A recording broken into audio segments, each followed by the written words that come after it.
Marvel Noir was a group of miniseries from the late 2000s with the premise of a Marvel hero being put in the 1930s, or a pulpy reality of the Marvel Universe in the 1930s. Each miniseries had 4 issues, and there were 7 series in total initially, although a couple of them ended up getting spin-offs or future installments. I'm here though just to talk about the original core 7, and since lists are always a fun bit on YouTube, I'll go through them from my least favorite to my favorite. Starting things off with Punisher, this one is written by Frank Terry, and on art we have Antonio Fuso and Paul Azaceta. I apologize if I butcher any of these last names. This series is a pretty simple, straightforward revenge thriller. In this, the Punisher goes up against a local gang that killed his dad and is roughing up the neighborhood, and includes versions of villains like Jigsaw, Barracuda, and the Russian. Throughout the story, Punisher goes from location to location, taking each one of these villains on. In this story, the Punisher is Frank's son, who we don't really learn too much about. We do find out that Frank is a veteran of World War I, and we learn about his experiences in that and some of his relationships with his son, of course, and his wife. There is a twist in the last issue, but it's more odd to me than anything. Each one of these books has at least 1 or 2 twists in the story, and they all have varying degrees of effectiveness. It's a very straightforward story, but there isn't much outside of the action.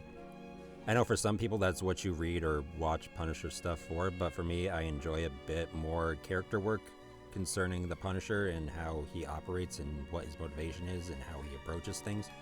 I really like the art overall. The coloring is pretty cool. The Punisher costume in this is pretty interesting. I like how stripped down and basic it is, but it's also different from what the Punisher that we know is like.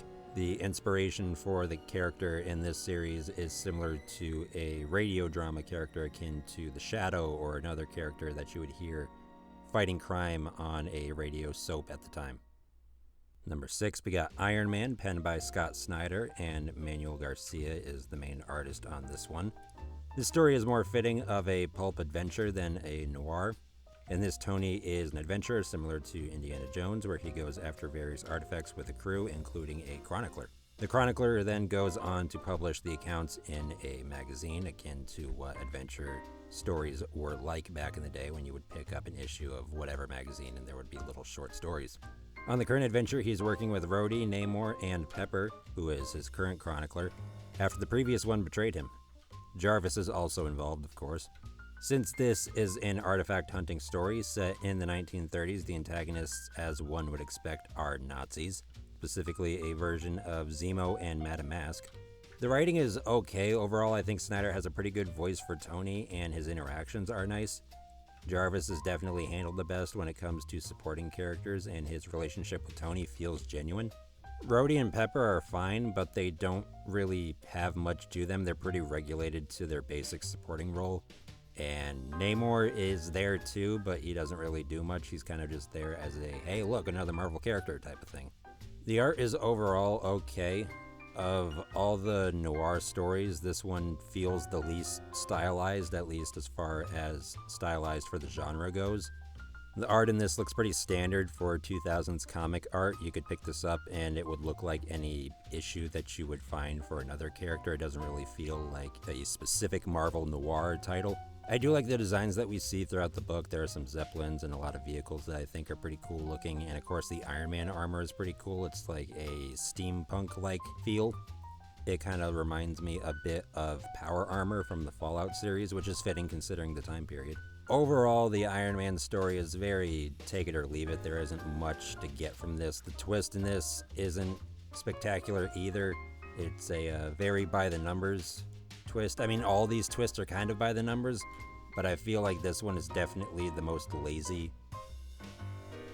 Number 5, we have Wolverine by Stuart Moore and C.P. Smith. In this one, Wolverine and Dog, the character from Origin, are detectives in New York City. The duo are hired by Miracle because she believes she is being followed. Dog ends up missing too, and it creates a whole web of mystery for Wolverine to find his way through. In this, Wolverine doesn't have his adamantium claws. Instead, they are a bladed weapon, which he grabs and they go through the space between his fingers, so it gives off a similar look, but they are not coming from his skin, obviously. Despite that, he still is a mutant, but only the healing factor portion of him is involved in the story, and it's not as strong as it normally is. Throughout the plot, we're given flashbacks to Wolverine's upbringing going up to his mid-20s, early 20s or so. We see him struggling with his Catholic faith and learning how to use his bladed weapons. And of course, Wolverine continues his regular 616 track record of having horrible luck with love interests. We also get to see how Dog got to the mental state that he is in the present time period. He's pretty similar to Lenny from Of Mice and Men. Sabretooth, as one would imagine, is the main villain of the present day portion of the story. He's handled pretty well. He's like a mob boss. He isn't as savage as he has been depicted in other iterations. And despite the setting of 1930s New York and 1930s countryside USA, there are still plenty of connections to Wolverine's time in Japan, so that's a cool addition to me. The twist in this one is alright. It doesn't feel as forced in as the last two stories had, but again, I don't think it is that spectacular or mind-blowing. Overall, I like the story, but the flashback portions feel paced a little bit better, where the present-day portions feel kind of like a slog at certain points, especially near the end of the story, unfortunately. But overall, it's not too bad. Moving on in the list, we have XMen by Fred Van Lente and Dennis Calero. The premise of this one is pretty interesting to me. The X-Men are a criminal gang where Magneto and the Brotherhood are on the side of the police force, although they are still corrupt. The main group of X-Men in the story consist of Cyclops, Beast, and Iceman. Of course, Xavier is involved, but he isn't directly connected to them throughout the entire story. There are some deep pulls in this, though, like Thomas Halloway, the Golden Age character. We also have Wolverine and Jean involved in this. Jean is connected to the big twist in the story, but I won't say any more than that because I think the twist in this one is actually pretty good. This version of Wolverine is supposed to be the same one as the Wolverine from his solo book, but the characterization doesn't really line up very well. The story overall plays out like a crime thriller, but its pacing is a little bit sporadic throughout the book. You have different factions like the X-Men and the police force, and there are some gangs littered throughout that aren't really aligned with either side, like Gambit's. The art is good. It isn't as stylized as other noir books are in this line. This one does use more of your noir tropes than Iron Man does. We have plenty of reliance on shadows, certain angles that you may recognize from famous movies at the time period. But overall, it's a pretty fun read. It's an interesting take on the X-Men that one probably wouldn't expect going into it. Number 3, we got Luke Cage. Mike Benson and Sean Martinborough are the main duo on the creative team for this one. Cage is out of prison and in Harlem, but before he can settle down, he is hired to look into the murder of a crime lord's main squeeze and Luke's own love interest. They're not the same person, they're two separate people, just to clear that up. Tombstone is the main comic antagonist throughout this story, which is a pretty good pick considering him and Luke have historically had similar abilities. I like the twist in this one, and I think it's handled well and organically, where, as I mentioned, a lot of the previous ones feel more stilted or forced in there just to meet a mandate. The twist also relates to how different this version of Luke Cage is compared to the regular 616 one, so I won't go into it more beyond that, but I think if you're a fan of Luke Cage, or if you have a basic knowledge of the character, I think the twist plays well into that. So where a lot of the other stories in this have been thrillers or dramas of some kind, this one is sort of like the Wolverine one, where it's a detective mystery story, but this one handles it a lot better than Wolverine does. Wolverine's story is spending a lot of time going back and forth between the past and present to help establish Wolverine, and that is helpful if you want to learn about that character's background, but it makes following the mystery a bit tougher than it needs to be.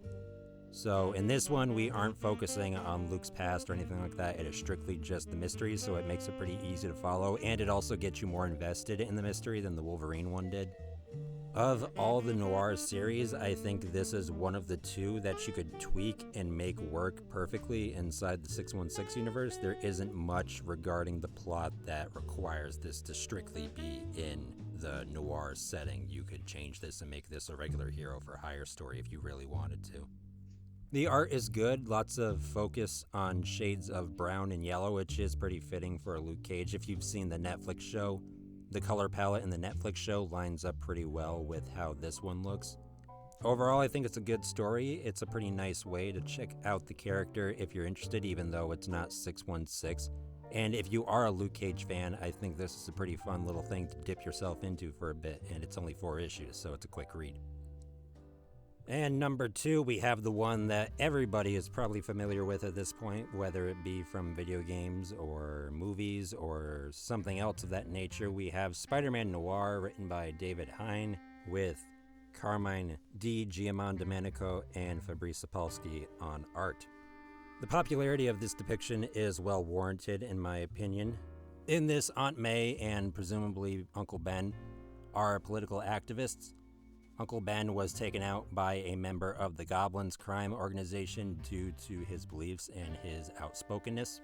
Peter grows up inheriting a lot of these views and is taken under the wing of reporter Ben Urich to be shown how to better channel that and use it effectively in the current climate that he lives in. Eventually, Peter does get the spider powers in a very interesting way, to say the least, and he goes on to take on the corruption of his city. In this series, we do have different adaptations of characters like Vulture, Kraven, Green Goblin, and Chameleon, all of which are pretty interesting spins on the character, although Kraven isn't too different overall. He's probably the closest to his normal 616 counterpart.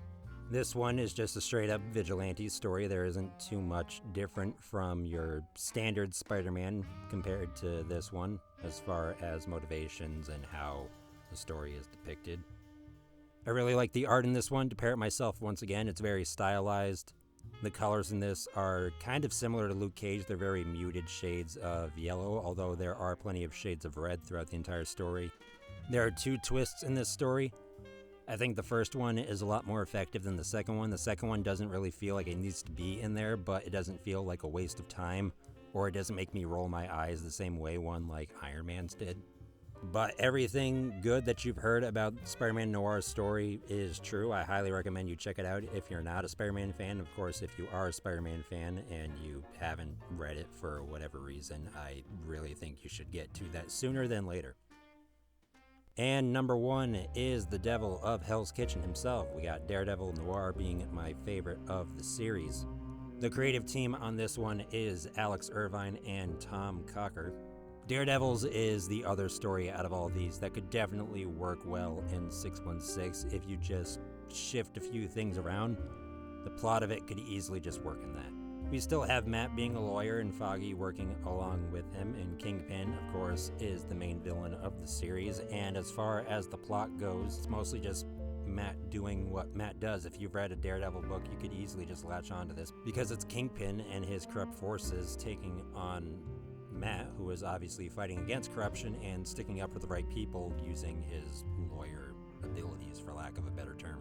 We do have some of the noir tropes sprinkled in this as well. There is a femme fatale character who is obviously attached to Matt because this is a Daredevil story. There's some courtroom drama, and there is a bit of a mystery. It isn't the main driving thing like it is in Luke Cage or Wolverine, where the main character is a detective. It's just something that Daredevil is trying to figure out, and the twist reveal works pretty well in this one, although the story does end on a cliffhanger, but you can make an assumption of how it ends.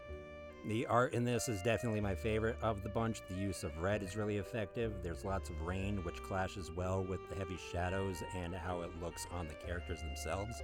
I know since it's my favorite, I should have a lot more to say about this, but all my positives really boil down to just, it's a great story. There isn't really much that I can add on to that. If you like Daredevil, if you like crime, vigilante type stories, check it out. So that is it for my ranking of the Marvel Noir titles. As I mentioned, there are spin-offs, or one spin-off, and there are a couple of sequel series, so Videos for those may be made somewhere down the line. We'll see. Thank you for watching. Don't forget to like, subscribe, all the fun algorithm boosting stuff. Comment, that's another one. If you like Marvel, DC, Star Wars, anything of that nature, there's plenty of videos backlogged on the channel for you to check out if you haven't seen any of them yet. And don't forget to subscribe and stick around for more, because you never know what thing I'm going to cover in the next video. So thank you for watching this, and I'll see you guys next time.